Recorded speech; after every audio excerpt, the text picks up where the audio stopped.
versículo 11. Voy a leer la palabra de Dios en el nombre del Padre, del Hijo y del Espíritu Santo, y la iglesia dice, amén. Y dice así la palabra de Dios. Aconteció después que él iba a la ciudad que se llama Naín, e iba con él muchos de sus discípulos y una gran multitud. Cuando llegó cerca de la puerta de la ciudad, he aquí que llevaban a enterrar a un difunto. ¿A quién llevaban? Pues desde luego al vivo no entierran, ¿cierto? Hijo único, ¿cómo era? De su madre, la cual era ¿qué? Vea. El ojo llorando y le echan sal, ¿sí o no? A veces usted se identifica con esta viuda. Y hablaba con ella, y había con ella mucha gente en la ciudad, de la ciudad. Y cuando el Señor la vio, ¿quién la vio? Aleluya. ¿Qué pasó? ¿Y qué le dijo? No llores. Y acercándose tocó el féretro, y los que lo llevaban se detuvieron y dijo, joven, a ti te digo, levántate. Dile al que tiene al lado, levántate. Entonces se incorporó el que había muerto, y que comenzó a hablar, y lo dio a su madre, y todos tuvieron miedo, temor, y glorificaban a Dios diciendo, un gran profeta se ha levantado entre nosotros, y Dios ha visitado a su pueblo, y se extendió la fama de él por toda Judea y por toda la región de alrededor. Amén. Tome asiento, ya oramos por la palabra. El tiempo aquí los jueves menos rinde. Vamos a compartir un mensaje titulado que el Señor ha puesto, la compasión que nos dio vida. ¿Cómo se llama el mensaje? La compasión que nos dio vida. Nosotros hoy nos vamos a identificar con esta viuda, ¿amén? Por diferentes cosas, diferentes aspectos como tal. Una, porque, le repito, el ojo llorando y le echan sal encima al viuda y se le muere el único hijo. Qué tristeza, qué calamidad, qué sufrimiento, qué dolor el que estaba atravesando esta mujer. Y vamos entonces a mirar que así como Dios, como Jesucristo, porque Jesucristo es Dios, amén, tuvo compasión de ella, también tuvo compasión de usted y de mí. Así como Jesucristo puso la mirada en ella, Jesucristo puso la mirada en usted y en mí. Que en esta noche lo tienen a usted y a mí que salir de este lugar, nos tiene que salir saltando de gozo y de alegría. De saber cómo el Señor ha tenido compasión de usted y de mí, y por eso estamos hoy sentados en este lugar. Amén. Entonces, esta mujer, voy a mencionarles como una introducción antes a él. Naín era una ciudad la cual se menciona una sola vez en la Biblia. No se menciona más. No se menciona en ninguno de los otros evangelios. No se menciona en toda la Biblia. Y parece ser que fue como la única vez que el Señor pasó por allá. Parece ser, no, nadie puede confirmarlo, nadie puede asegurarlo, pero tampoco nadie puede decir lo contrario. Pero parece ser, y en ese parecer ser me llama la atención por algo que más adelante se lo voy a expresar. Y sabemos que Jesús, donde quiera que iba, las multitudes que hacían, lo seguían, ¿cierto? Lo seguían porque verdaderamente querían estar con Él. Otros lo seguían porque querían ver señales, milagros, prodigios. Otros le seguían porque querían que les dieran de comer, la papita. Él mismo dijo, ustedes me han seguido porque les di de comer. Como suele suceder que mucha gente va a la iglesia buscando a ver si le dan de comer. Sí, a ver si dan el mercadito cada 8 días y aparecen cada 15 o 20 días cuando creen que ya le va a tocar el turno como tal. ¿Sí? Pero también mucha gente le seguía para tentar al Señor Jesucristo. Y otros lo seguían ¿para qué? Para echarle mano, para ver cuándo lo agarraban, le cogían un error y poderlo llevar ante los sacerdotes, ante las autoridades y poderle crucificar como tal. Pero a mí esta historia me llama mucho la atención y me identifico con ella y espero que usted se identifique con ella, porque aquí sucede algo extraordinario y maravilloso. El Señor Jesús en los evangelios se cuenta de que el Señor Jesucristo resucitó a ¿cuántas personas? que se cuente en los evangelios, ¿no? Que se cuente directamente con nombre propio, pues, para hacerme entender. ¿A cuántos? A Lázaro, a la hija de Jairo y a este joven, hijo de esta viuda de Naín. Son los tres que se cuentan. Aparte de eso, cuando él murió, también resucitaron muertos. Pero no se cuentan, pues, directamente sus nombres como tal. Pero vemos a estos tres casos especiales donde el Señor levantó de los muertos a los que habían muerto, desde luego, ¿sí? Pero ¿por qué me identifica tanto, o por qué con esta muerte de este joven, aquí en este lugar todos nos vamos a identificar? Por las razones que a continuación le voy a dar. Vamos entonces a meditar desde el versículo 12 en adelante. Dice que cuando él llegó cerca de la puerta de la ciudad, he aquí que llevaban a enterrar ¿a quién? A un difunto, ¿cierto? Lo llevaban a enterrar, el cual era hijo único de su madre, la cual era ¿qué? Viuda. Y había con ella mucha gente. Vemos entonces una multitud, vemos un muerto, vemos una viuda que estaba sufriendo porque su hijo acababa de morir.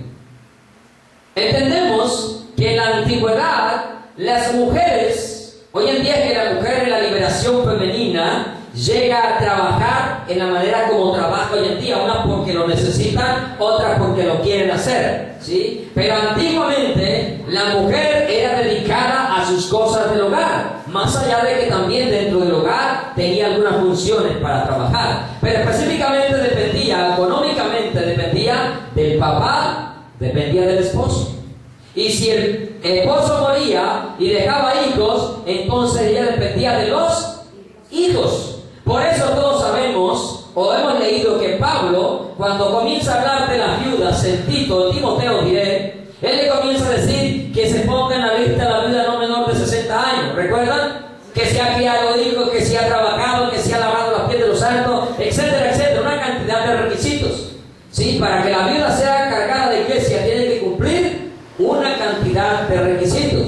Y que viudas menos de 60 que no se pongan, sino que se casen. Viudas menos de 60 casarse, dice la palabra, ¿sí? Para que después no caigan en pecado y en condenación. Pero también dice la Escritura que si la viuda tiene hijos, entonces que sus hijos la mantengan. Ya sabemos, hijos, si la mamá queda viuda, no es deber del suegro, es deber de quién? De los hijos mantener a la viuda. Tampoco es deber de la iglesia, es deber de los hijos. Amén. Entonces, imagínense, esta mujer queda viuda. No sabemos en qué tiempo ella quedó viuda, la Biblia no nos expresa. Pero quedó prácticamente sola, sin el sustento para su vida. Quedó sin el marido y quedó sin el hijo, el cual tendría el deber de trabajar para sostener a su madre. Entonces, una mujer con muchas dificultades, hermano. Yo no sé, pero usted y yo hemos tenido muchas dificultades también. Y quizás no hemos perdido, yo no he perdido un ser querido de pronto tan cerca, pero de pronto más de uno de los que están acá, sí han perdido un hijo, han perdido al papá, han perdido a la mamá, o han perdido a un hermano, que son los seres más cercas o que forman el primer grado de consanguinidad de cada uno de nosotros. Pero la verdad, nosotros cuando alguien muere, muchas veces decimos, siento su dolor. Eso es una gran mentira. Yo no puedo sentir el dolor de otra persona porque yo no lo he vivido, a no ser que ya lo haya vivido. ¿Sí? A no ser que yo haya perdido un hijo, le digo a otro que perdió un hijo, hermano, siento su dolor. De lo contrario, aquí estoy para acompañarlo, hermano, porque yo no sé lo que es ese dolor. Lo mismo cuando se pierde el papá, son dolores únicos. Creo yo que el abuelito se muere y el dolor no está grande. Más allá de que tenga el vacío en el corazón. Y duele cualquier pérdida de cualquier ser humano, y más aún si aquella persona se va sin Cristo, duele muchísimo más. Pero usted se imagínese usted en esta situación, en esta circunstancia. Viuda, enseguida el único muere y queda sola. Desafortunadamente, la gente acompaña, la familia se reúne cuando hay un muerto. Desafortunadamente, ¿cierto?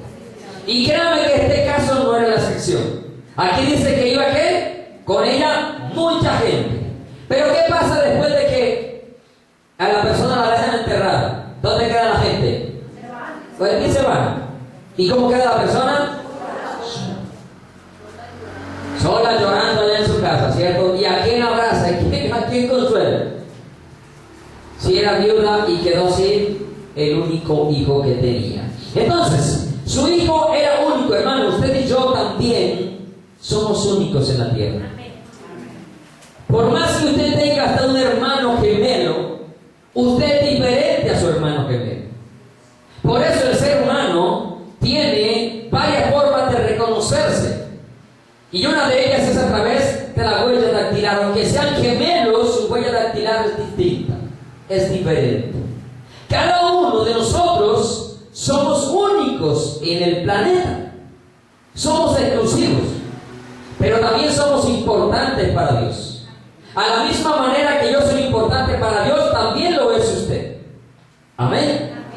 Porque cada uno de nosotros es importante para Dios. Entonces, dice que el Señor, acercándose a la ciudad, ve que llevaban al muerto. ¿A dónde lo llevaban? A enterrarlo, hermano. Usted y yo íbamos directo a la condenación. Tú y yo estábamos muertos en nuestros delitos y pecados. Pero la Escritura dice que Él nos dio vida cuando estábamos, ¿qué? Muertos, hermano. Si usted y yo quizás, de pronto ninguno de los que estamos acá hemos visto resucitar a un muerto, y mucho menos un familiar nuestro. Pero yo creo que si eso llegase a suceder, la alegría y el gozo que uno sentiría sería algo extraordinario. Algo que no se puede medir con palabras, que no se puede comparar con nada.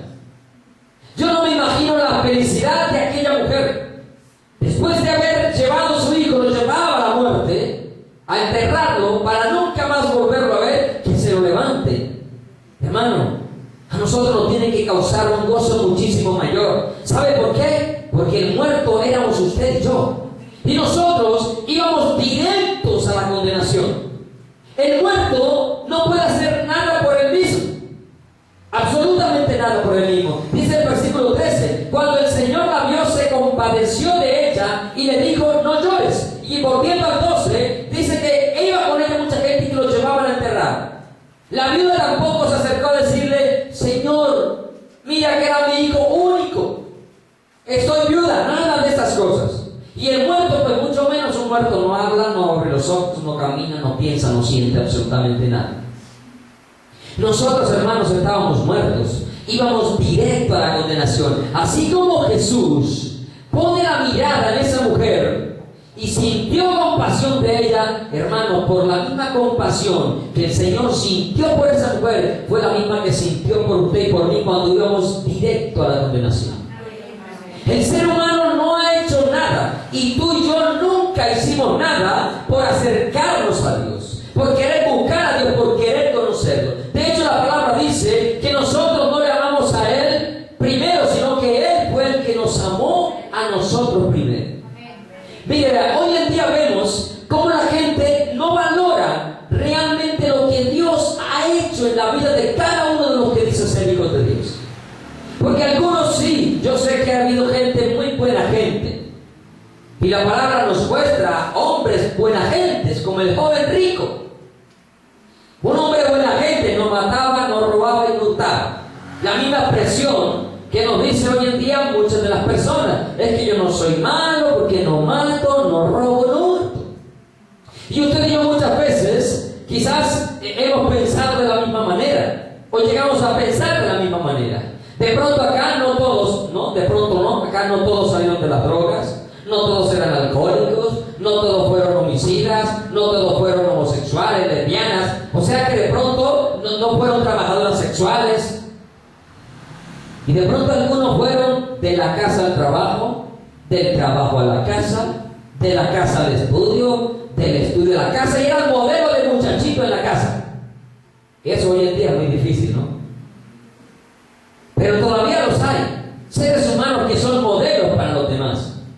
Y cuando vienen a los pies de Jesús, no sienten que Dios les ha perdonado nada, pues. Y por eso vuelven y salen a pecar. Porque lo hemos venido repitiendo por algo, hermano. Dios pone a repetir mucho las palabras, porque a nosotros se nos olvida, salimos de aquí y se nos olvida. Me decían estos días, uno enseña una cosa y a veces le da una vergüenza con uno mismo, volver a repetir, y los que están al frente preguntándole lo mismo. Pero hay gente que siente que Dios no le ha perdonado nada, que eran muy buenos. Hermanos, ¿usted le parece que el infierno es algo muy bueno? Ay, no, ¿cierto? ¿Le parece que eso puede ser algo muy grato, muy lindo estar allá? Hermano, no hay palabras para expresar eso. Es más, yo ni siquiera me lo quiero imaginar cómo es. No me lo quiero imaginar cómo es. Ni tengo deseo tampoco de conocerlo. Hay gente que quiere que Dios le muestre el cielo y el infierno.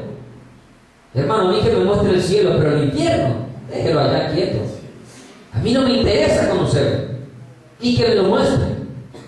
Pero hermano, el solo hecho de usted saber de que Dios le ha librado de la condenación del infierno, de la muerte eterna, a usted lo tiene que llenar de gozo, hermano, de alegría. Usted recordar que usted iba para ese lugar de condenación.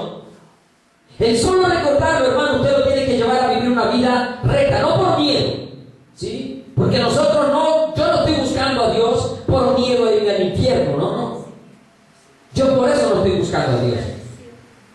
Porque yo al infierno primero no le tengo miedo, porque no fue creado para mí, es creado para el diablo y sus ángeles. Pero téngale miedo si usted no quiere ir al cielo, porque entonces ese lugar será para usted.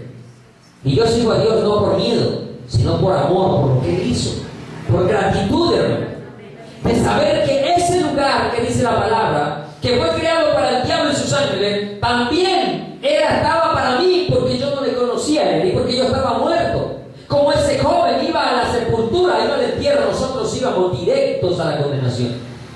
Pero el Señor tuvo compasión de usted y compasión de mí. Y por eso que cantamos una canción que dice, no sé por qué. ¿Cómo es?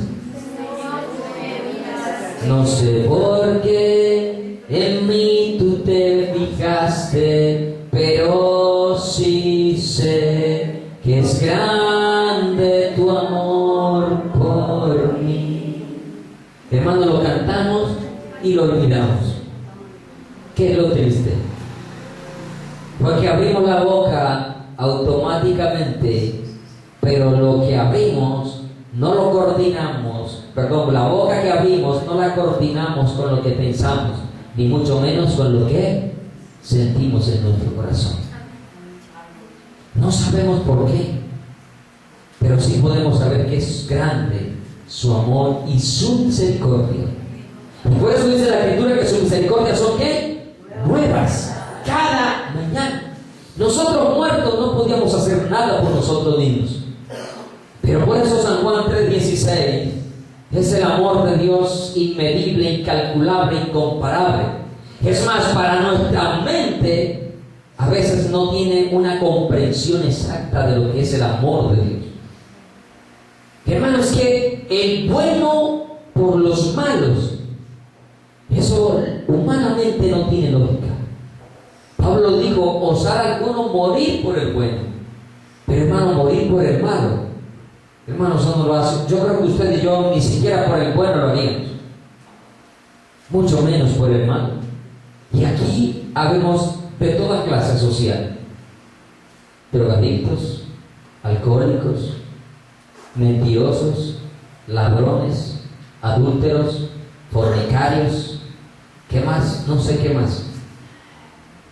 Pero Dios puso su mirada en usted y en mí. Iglesia, ¿por qué nosotros, sabiendo, conociendo, entendiendo ya por la palabra lo que Dios ha hecho, por qué nos olvidamos tan rápido, tan fácil de lo que Dios ha hecho por nosotros? ¿Por qué nos olvidamos de a dónde nos sacó el Señor? Porque repito, por más que quizás usted no haya estado allá metido en el lodo cenagoso, en las profundidades del pecado, hermano, Dios lo sacó, fue del mismo infierno. De allá nos sacó el Señor. De allá nos sacó. Él murió para que tú y yo no llegáramos hasta allá, pero íbamos directo rumbo hacia allá. ¿Por qué a la iglesia del Señor Jesucristo le cuesta tanto aceptar el amor de Dios, recibir el amor de Dios? ¿Por qué le cuesta tanto meterlo al corazón? ¿Por qué simplemente lo deja en el oído? ¿Por qué? ¿Por qué no comprendemos que su amor es tan grande, pero que también su ira es grande? El amor de Dios está así, hermano, sobre nosotros, pero del amor a la ira hay un pasito chiquitito. Hay un pasito chiquitico, iglesia. Simplemente desobedezca y ya no verá el amor de Dios. Ya no verá el amor de Dios. Pero nosotros no podemos olvidarlo, mucho menos el tiempo, iglesia, que nosotros estamos viviendo. Repito esto, somos una generación privilegiada, pero ¿sabe? También será la generación más desgraciada. Y perdónenme si la palabra de pronto es muy fuerte, pero si tú y yo no vivimos, si tú y yo no valoramos esta mirada de misericordia del Señor, vamos a lamentar que esa mirada se puso en usted y en mí, y usted y yo la despreciamos, y lo lamentaremos porque el juicio de Dios que caerá sobre la tierra no va a ser cualquier cosa, iglesia. La Escritura dice que será algo tan terrible que nunca ha sucedido y volverá a suceder jamás. Pero ¿sabe? Dios tiene misericordia todavía. Y hay algo. El Señor no retarda su promesa, es cierto. Pero parece ser que cuando habla de las 10 vírgenes, parece ser que de alguna manera sí la estuviera retardando. Porque él mismo dijo que tardándose el esposo, todas cabecearon y se durmieron. Pero sabe, ese tardarse del esposo es porque él sabe que los que estamos aquí, la mayoría, no estamos listos para irnos con el Señor. Y la mayoría hemos olvidado esa mirada de misericordia que nos dio vida, así como le dio vida a este joven. Y sigue diciendo el versículo 13: cuando el Señor la vio, se compadeció de ella y le dijo: no llores más. Hermano, ¿por qué estás llorando hoy? ¿Cuál es la razón por la cual estás llorando? Quizás no físicamente llorarás, pero espiritualmente te estás quejando, espiritualmente estás renegando, espiritualmente estás en desacuerdo con lo que te está pasando. Porque muchas veces nosotros, en nuestro razonamiento y vano razonamiento, creemos que merecemos algo mejor y que lo que estamos viviendo nosotros realmente no lo merecemos. ¿Cuántos de pronto lo han pensado? Yo sé que sí. Más de uno yo sé que ha dicho: pero ¿por qué a mí me está pasando esto si yo no me merezco eso? Yo creo que más de uno lo hemos pensado. A no ser que hayamos madurado tanto que hayamos entendido que aunque la higuera no florezca ni la vid haya fruto, con todo yo me alegraré en Jehová. Pero yo creo que sí nos preguntamos muchas veces: es que yo merezco algo mejor, ¿y por qué me está pasando esto? ¿Por qué a mí me sucede si yo voy a la iglesia, oro, ayuno, busco en la palabra, me congrego, diezmo, ofrendo, hago de todo? Hermanos, créanme que Dios no es injusto. Y lo que a ti y a mí te pasa o nos pasa es porque lo traemos acumulado desde hace tiempos. Y Dios no puede ser burlado. Lo que el hombre siembra, eso recoge. Y es porque nosotros hemos olvidado la mirada con que el Señor Jesús te miró a ti y me miró a mí. ¿Una mirada de qué? De misericordia, de compasión. Ser compasivo, mire, esta palabra expresa algo que viene no simplemente de sentir un pensamiento, un sentimiento: ay, pobrecito. No. Esta palabra significa de que se mueve desde el fondo de las entrañas, desde el fondo del corazón. Yo no puedo imaginar cómo sería la mirada del Señor. De hecho, no la podemos conocer hasta que nos estemos delante de Él. Pero creo que sus ojos, a la hora de que nos miró y nos llamó, tuvo que haber sido una mirada con la misma que miró a esta mujer. Una mirada de compasión y decir, vea, este tan perdido como está, pero yo lo quiero rescatar. Yo lo quiero salvar, yo lo quiero sacar de la droga, de la mentira, del alcohol. Yo lo quiero sacar, yo lo quiero traer para acá. Yo no sé, de pronto usted, aquí ninguno ha sido indigente y ha sido sacado de la indigencia, ¿cierto? Creo que no. Pero he escuchado el testimonio de personas que de la calle se ha acercado otro y los ha dicho, ven que yo te quiero sacar de aquí. Y uno de ellos, si mal no recuerdo, es nuestro hermano Hugo Mera. Hugo Mera. Él dice que esa mirada no lo olvida. Cuando ese hombre de Dios, que Dios utilizó para sacarlo de donde estaba. Hermano, quizás porque tú y yo no hemos estado allá, ignoramos la mirada del Señor. Pero yo creo que su mirada fue muy profunda, fue de muchísimo amor y no fue simplemente de aquí, de los labios, de aquí, del rostro para afuera, no, salió desde el fondo del corazón. ¿Sabe por qué? Porque somos hechura suya, somos criatura suya. ¿Sabe por qué? Porque, hermanos, Él tuvo que ensuciarse sus dedos del polvo de la tierra para formarlo a usted y a mí. ¿Y sabe por qué? Eso no fue nada, sino el dejar de ser igual a Dios, el no estimarlo, para venir aquí a morir por usted y por mí, que no merecíamos sino llegar a la condenación. Te hago una pregunta: ¿por qué ignoras? ¿Por qué olvidas? ¿Por qué no valoras el sacrificio de Cristo? ¿Por qué nos creemos a veces tan buenos? ¿Por qué nos consideramos a veces que nos merecemos más, cuando realmente lo que merecemos es más pero castigo, es más pero consecuencias por nuestro pecado, por nuestra desobediencia?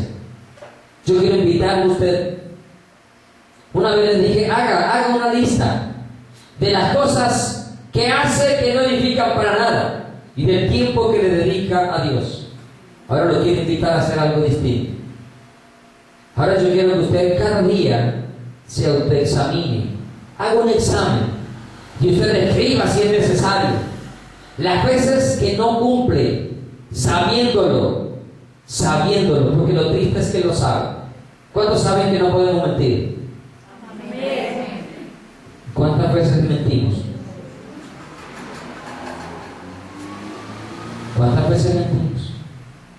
¿Cuántas veces le dices a los hijos, no hay, con la nevera llena?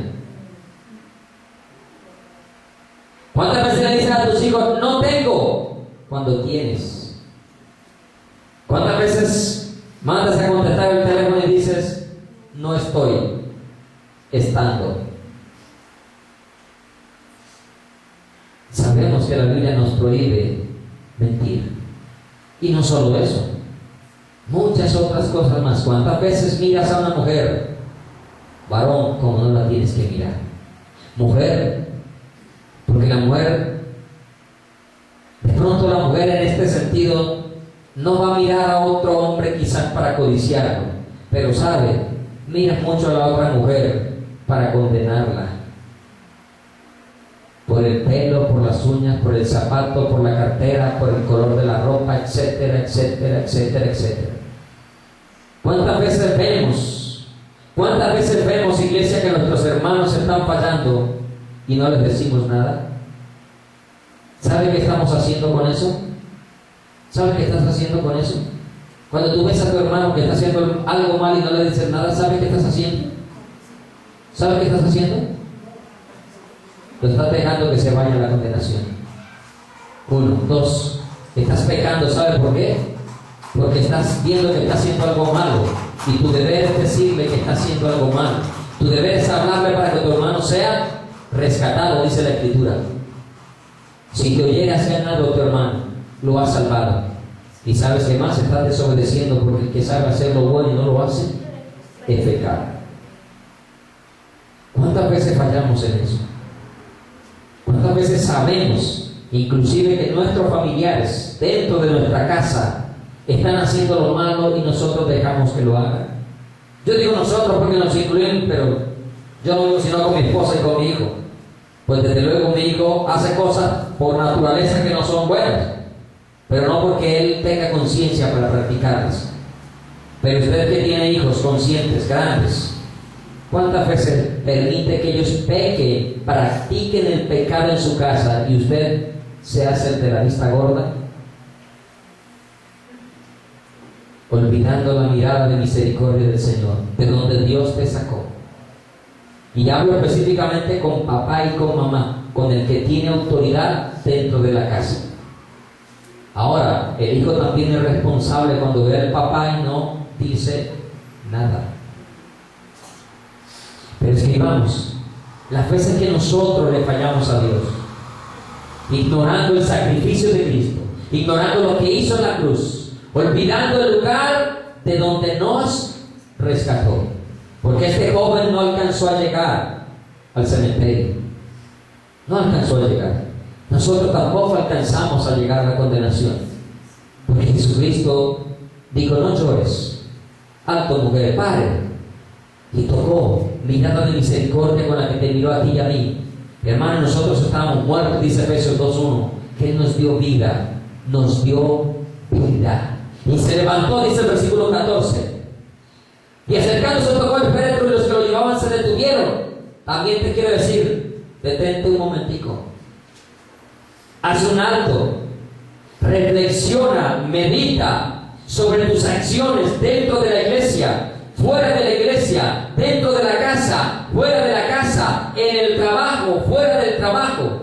Detente por un instante. Revisa tu vida también. ¿Cómo son tus acciones? ¿Cómo estás actuando? ¿Cómo estás obrando? ¿Cómo estás obrando a la luz de la palabra? ¿Y cómo estás obrando en tu calle? ¿Cómo estás obrando cuando las personas te están mirando? Pero también cómo obras cuando nadie te está observando. La iglesia necesita hacer un alto, no en el camino espiritual, porque espiritualmente no podemos detenernos, tenemos que seguir avanzando. Pero nuestra vida necesita que nosotros nos examinemos. Y yo espero que esta noche tú vayas a tu casa y ya antes de irte a la cama, dejes de ser perezoso, ¿sí? Sacrifícate un ratico más y pídele a Dios que muestre cómo son tus acciones dentro de la iglesia y fuera de la iglesia. Si eres de los que vienes con la máscara, con la careta, con el disfraz, o eres de los que eres auténtico, pídele a Dios que te muestre cómo está tu vida dentro del trabajo, dentro del estudio y fuera de ambos. ¿Cómo nos estamos comportando? Hagamos un alto y reflexionemos. Y nos vamos a dar cuenta nosotros mismos que hay una cantidad de cosas en nuestra vida que tenemos que corregir, y por esa causa Cristo en su misericordia no ha venido. Porque sabes, por más pequeñita que sean las cosas, si ofenden a Dios, es pecado.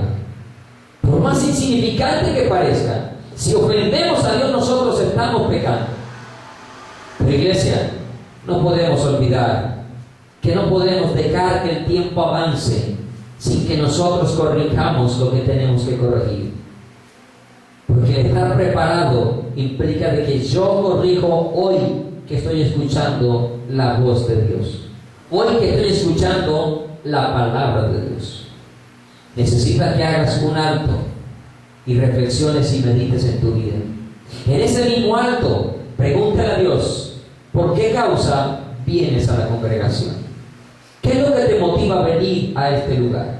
Si realmente es tu amor por Dios, si realmente es porque quieres escuchar la voz de Dios, o porque estás viniendo por otras circunstancias.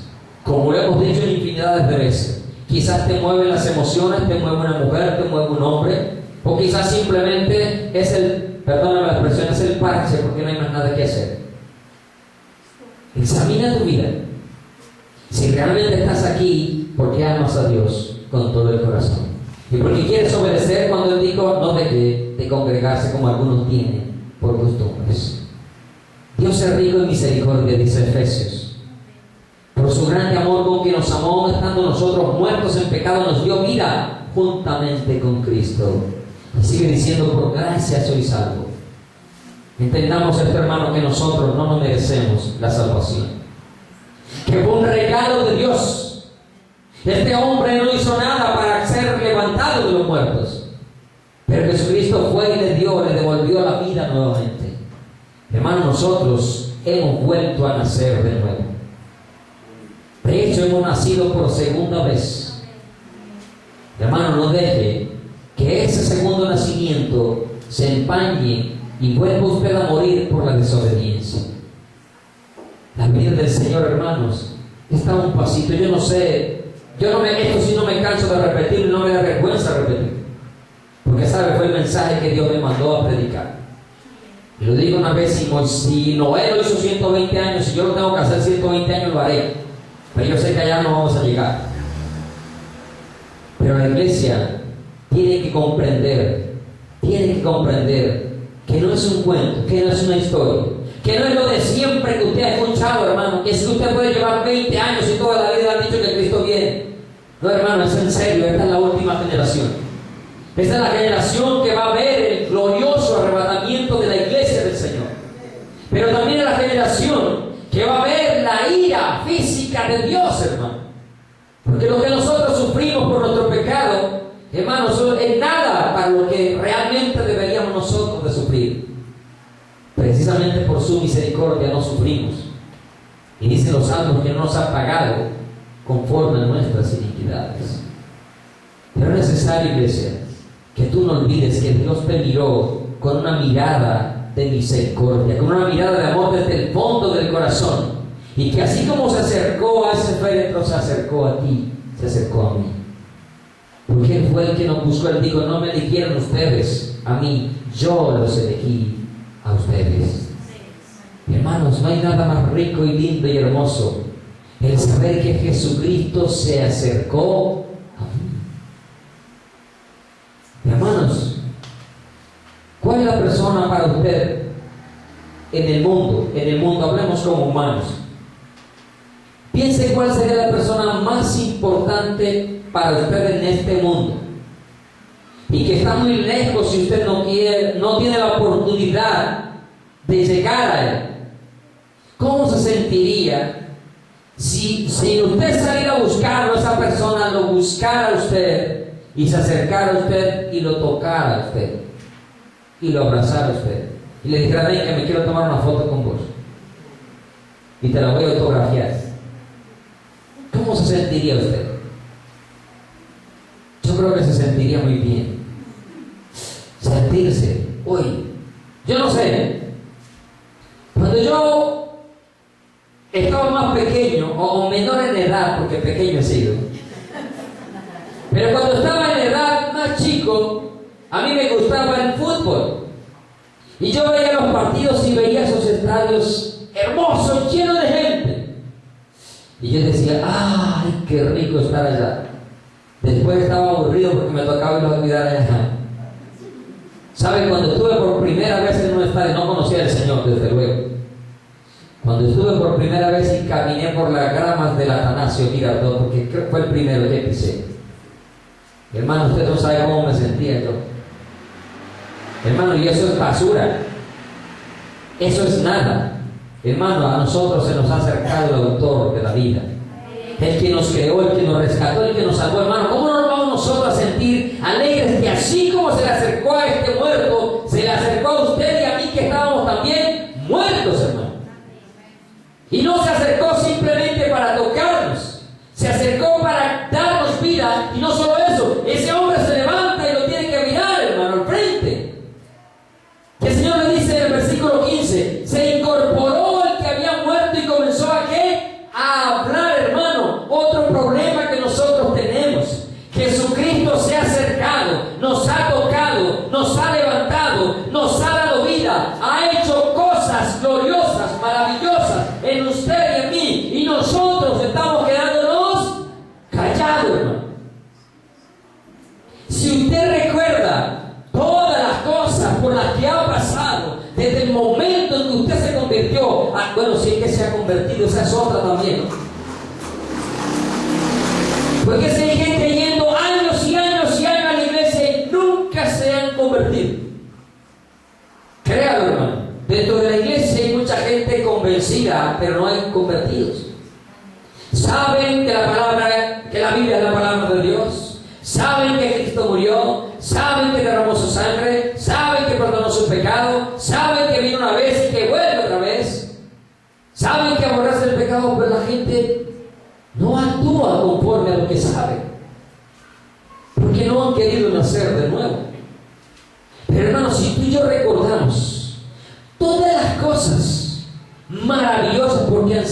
maravillosas, hermanos. Hermanos, hemos estado al borde de la muerte en muchísimas ocasiones. En algunas usted se ha dado cuenta, en las otras ni se ha dado cuenta. Pero Dios lo ha librado. No solamente lo ha visto en usted, sino que también lo ha visto en los demás. Hermanos, no nos podemos quedar callados. Yo no sé cómo usted se puede quedar callado, o cómo usted puede decir que si usted no sabe qué hacer, qué decir, cuando Dios ha hecho una cantidad de cosas maravillosas. Hermano, el solo saber que lo levantó de los muertos es suficiente para que usted hable, para que no se quede callado, hermano.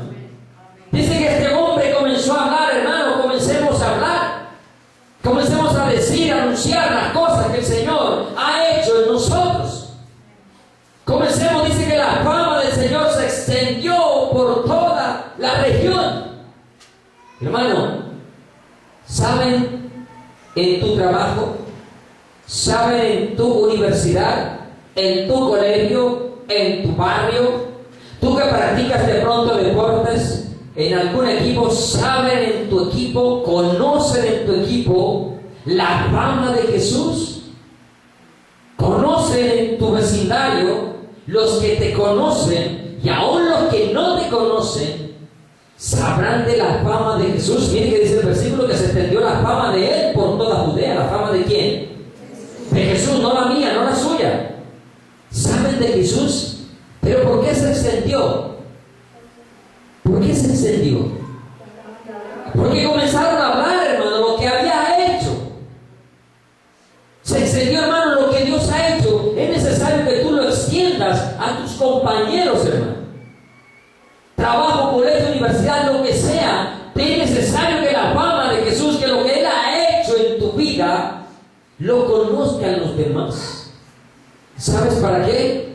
Para cuando ellos estén en un problema grave y que no sientan cómo salir, se acuerden que hay un famoso que los puede sacar del lodo cenagoso y que se llama Jesucristo el Señor. Cuando estamos extendiendo la fama de Jesús por todas partes, Él se acercó a nosotros, nos levantó, nos dio vida, hermano. Es suficiente para que usted diga: vea, hermanos, yo era amargado, yo era borracho, yo era ladrón, prostituta, marihuanero, homosexual, lesbiana, lo que sea, lo que Dios ha hecho en su vida, porque yo sé, estoy seguro, por más buena gente que usted haya sido, Dios ha hecho en usted unas cosas extraordinarias. Hermano, cuéntele a la gente lo que Dios ha hecho en usted. Cuéntele que usted y yo estamos muertos y que nos dio vida, que encontramos verdaderamente el sentido de la vida. La gente está buscando el sentido de la vida afuera, en las calles, deporte, trabajo, mujeres, vicios, etcétera, etcétera. Lo están buscando, pero no lo encuentran porque no han escuchado de la fama de aquel que puede hacerlo todo, hermano, de aquel que puede llenarlo todo. Y porque nosotros, estando allí, y vuelvo al autoexamen, ¿cuántas veces usted ha estado parado en la mitad de la gente vulgar, grosera y guache, y usted, en vez de decirle algo, lo que hace es esto?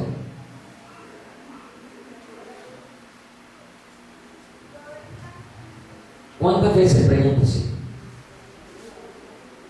Y nunca dices nada, porque te da miedo, te da vergüenza hablar de Jesús, de la fama de Jesús.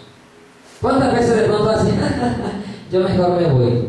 No, hermano, no se trata. Sí, hay que irnos desde luego, pero primero tienes que con amor decirle el grave error que está cometiendo y al lugar donde va a llegar si sigue así como estás. Hermano, que no tengan excusa de decir: pero usted tanto tiempo conmigo, ¿por qué nunca me dijo nada? Todos frecuentamos diferentes áreas, 1, 2, 3, 4 y 5, diferentes áreas. Y sabes, quizás la primera vez que vayas a alguna parte, las primeras veces, no hagas nada, pero por lo menos debes de estar diciendo al Señor: ¿qué hago para que en este lugar escuchen tu nombre? ¿Qué hago para que en este lugar yo pueda hablar de ti? Yo creo que debes de... Vea, yo estoy orando. Nosotros empezamos a llevar al niño al polideportivo ¿cómo es?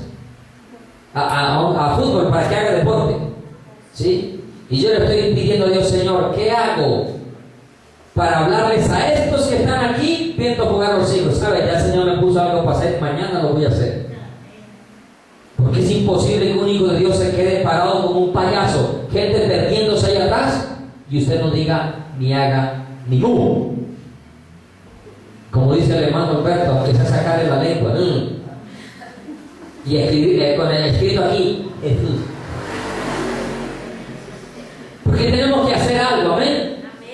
No podemos quedarnos callados. Yo, Señor, ¿qué hago? ¿Qué hago? ¿Cómo hago? Ya sé. No le he dicho ni a mi esposa, ni le voy a decir, mañana se dará cuenta. ¿Sí?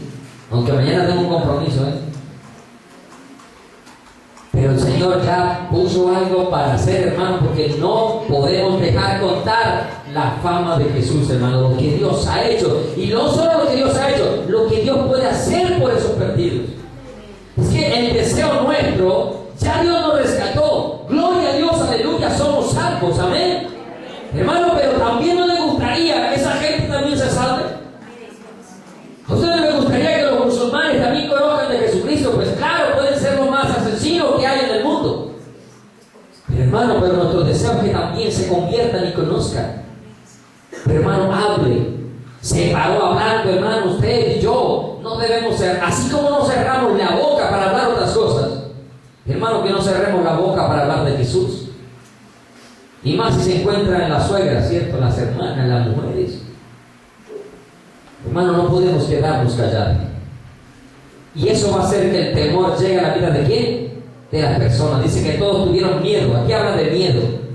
Pero en sí la palabra lo que habla es el temor reverente, el respeto hacia Dios. Dice que tuvieron miedo. ¿Y qué más dice? ¿Me perdí? ¿Dónde fue? 16. ¿Y qué hicieron? Glorificaban a Dios. Hermano, que las acciones tuyas y mías sean un motivo para que la gente glorifique a Dios. Hermano, si no se quieren convertir, no es problema suyo, tampoco es problema mío. Pero que por lo menos usted y yo seamos un instrumento para que la gente glorifique a Dios. Exalte, dice la Escritura, para que los hombres vean vuestras buenas obras y glorifiquen a vuestro Padre que está, ¿dónde? En los cielos. ¿Qué estás haciendo, repito, en tu universidad? ¿Cuántos estudian? Levanten la mano. ¿Qué están haciendo? Para que allá en el colegio, por lo menos, como mínimo, en el salón de clases, o qué sé yo, cómo les llaman, aula, salón, bueno, como se llama, grado, curso. ¿Qué están haciendo para que los demás glorifiquen a Dios? ¿O son de aquellos que le están diciendo, oh, usted es una iglesia? ¿Cómo no? En vez de glorificar, están haciendo que blasfemen del Dios vivo y verdadero. Póngase de pie, hermanos. Dice el versículo 16, un gran profeta, hermano, no fue un gran profeta, era el Dios Todopoderoso el que estaba allí. En medio de ellos un gran profeta se ha levantado entre nosotros y Dios ha visitado a su pueblo. Hermano, ¿usted cómo quiere que Dios visite a su familia? ¿Cómo quiere que Dios visite su casa? ¿Cómo quiere que Dios visite sus negocios, sus actividades? Si usted no está hablando de Él, si usted no está glorificando a Dios, si usted no está haciendo que se le conozca a Él. Porque Él dijo, no he acabado la obra. O mi padre y yo, mejor dicho, aún trabajamos, porque Él dijo consumado es, pues su obra, la que Él vino a hacer, ya la acabó. Pero el plan de salvación todavía no ha terminado. Porque todavía la salvación la esperamos al final. Por eso dice Pedro, alcanzar el fin de vuestra fe, que es ¿qué? Nuestra salvación. Pero la salvación está dada para todo el que la quiera recibir. Pero sabes, Dios a través de quien sigue haciendo la obra, a través de usted y a través de mí. Su mirada de compasión nos dio vida, hermano. Sienta usted la misma compasión por los que están perdidos.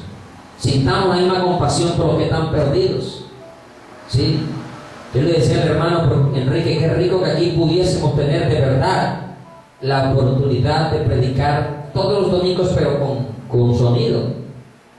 Pero desafortunadamente no se puede. Pero sabe, el domingo nos arriesgamos a hacer algo y Dios nos respaldó, porque nos llevamos la organeta, nos llevamos la guitarra y dijimos, sin mucho lo que hacen es apagarlo, ni nos la hicieron apagar ni se acercaron nada, pues las autoridades no. Pero sabe, Dios hizo una obra y yo sé que la está haciendo. Y hasta que estuvimos allá nos dejamos, los niños saltando y brincando y nosotros evangelizando ahí, porque no podemos perder la oportunidad que le dé, hermano. Recuerde la mirada de compasión con que Cristo lo miró. Amén. Amén. Y también tenga compasión del que está allá afuera perdido.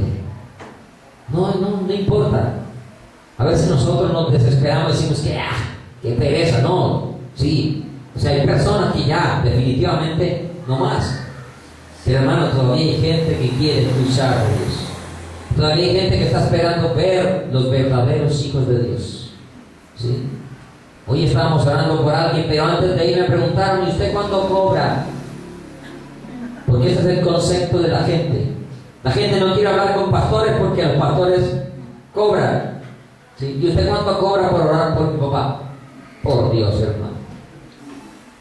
Pero mire que si hay gente que todavía quiere que vayamos a orar por ellos, solo que no encuentran.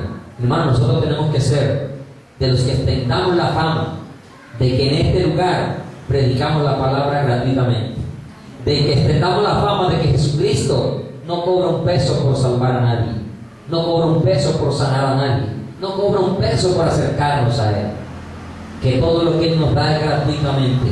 Pero nosotros tenemos que extender la fama de Jesús, que se conozca lo que Jesús ha hecho en su vida. Eso sí, yo le pido un favor, no abra la boca si verdad usted no está convencido de lo que Jesucristo ha hecho, porque hay mucha gente que abre la boca rapidito, ay, es que Dios hizo esto en mi vida, y a los 15 días en la cantina. Entonces, ¿qué hizo Dios? No hizo nada, porque realmente lo que se movieron fueron sus emociones. Padre, te alabamos y te bendecimos, Dios. Te damos muchas gracias en esta oportunidad, Señor, una vez más, porque nos permites estar en este lugar compartiendo tu palabra, Jesús. Yo te doy gracias por la vida de mis hermanos, Señor. Te pido, Padre, que seas tú permitiendo que esta palabra se guarde en cada uno de nuestros corazones. Que no olvidemos, Señor, la mirada de compasión con que tú nos has mirado, y que así mismo sintamos compasión por las almas perdidas, Señor. Aquellas almas que están fuera, en las drogas, en el alcohol, en la prostitución, en el homosexualismo, el lesbianismo, en los diferentes pecados, Señor, concupiscencia del corazón del hombre desviado, que se ha olvidado de tu mandamiento, Señor. No permitas que nosotros nos olvidemos de tu mirada gloriosa, de tu mirada compasiva, de esa mirada de misericordia que permitió acercarte a nosotros y darnos vida cuando estábamos muertos en nuestros delitos y pecados. Señor, que a partir de aquí nosotros empecemos a hablar, así como se levantó este joven hablando, nosotros nos hemos levantado de los muertos y también tenemos que hablar de lo que tú has hecho, de tus maravillas.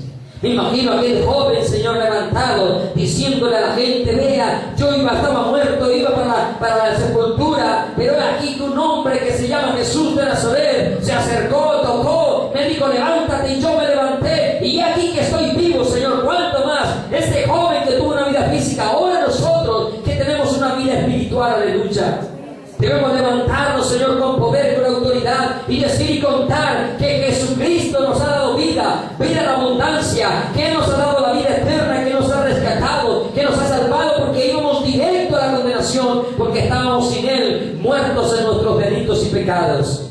Cuanto más nosotros, Señor, que sabemos cuál es el destino de las almas, Señor, que te tienen a ti o que se van sin ti, bendito Rey Celestial.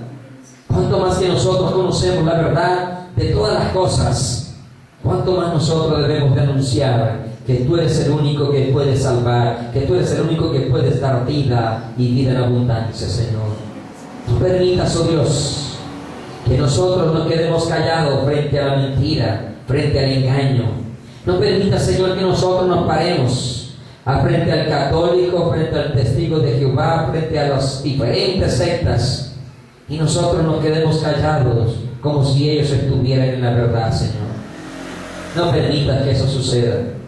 Permite que nosotros, en el amor, en esa mirada compasiva que tuviste hacia nosotros la tengamos también por ellos, Señor. Te lo ruego, Padre, y te lo pido en el nombre que es sobre todo nombre. Te pido, Señor, que lleves a mis hermanos en paz, en bendición y en seguridad. Y que de aquí en adelante, Señor, nosotros hagamos lo que tenemos que hacer, Señor. Anunciar tu palabra y que seamos hallados como aquel siervo que cuando tú vengas nos halles haciendo así. En el nombre que es sobre todo nombre, Padre, yo te doy muchas gracias. Te bendigo. Amén y amén. Que Dios les continúe bendiciendo a todos.